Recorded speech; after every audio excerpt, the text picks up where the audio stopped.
Sarap na ito, guys.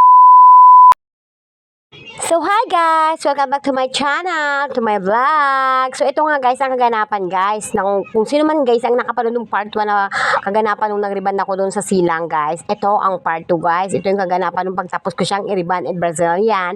At ako ay nagluto ng kanilang alimasag na in-order sa akin. So yung in-order nila sa akin guys, nilutuan ko na rin sila. Ako na nagluto. And then syempre, pagkatapos niyan, kainan and mukbang sila. Eh ayaw ko na kumain kasi naumay na ako sa alimasag.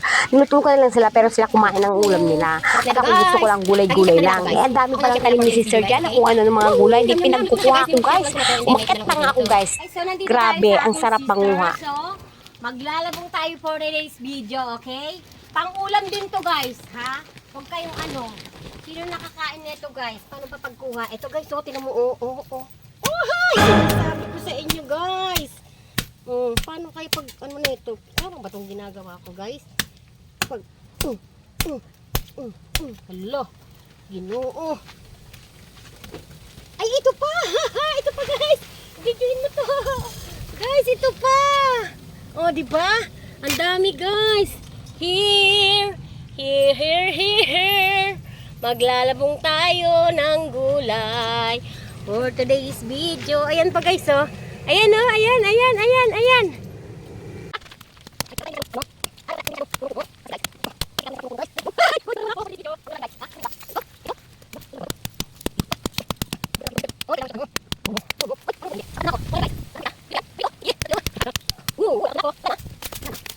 Guys, nanguha pa ako ng malunggay guys. Dito sa aking kabundukan, char. Kabundukan dito sa bahay ng aking friend.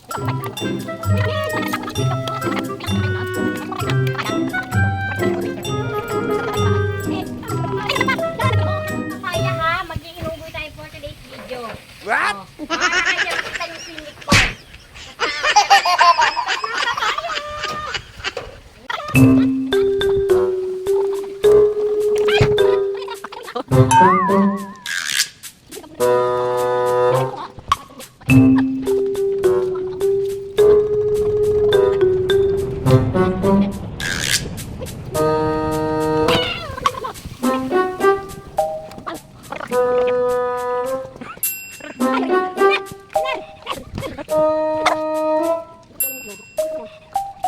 Ayan, meron pa akong labong. So, gagatan natin ito bukas guys. Makakauwi na tayo. Para akong umakit sa bundok ng tralala. And then, ayan, meron tayong malunggay. Kasi wala na doon malunggay guys. Nagkakaubusan ng malunggay doon. Sa bahay namin. So, ayun lang guys. Thank you for watching everyone. Bye! Parang ganito ko.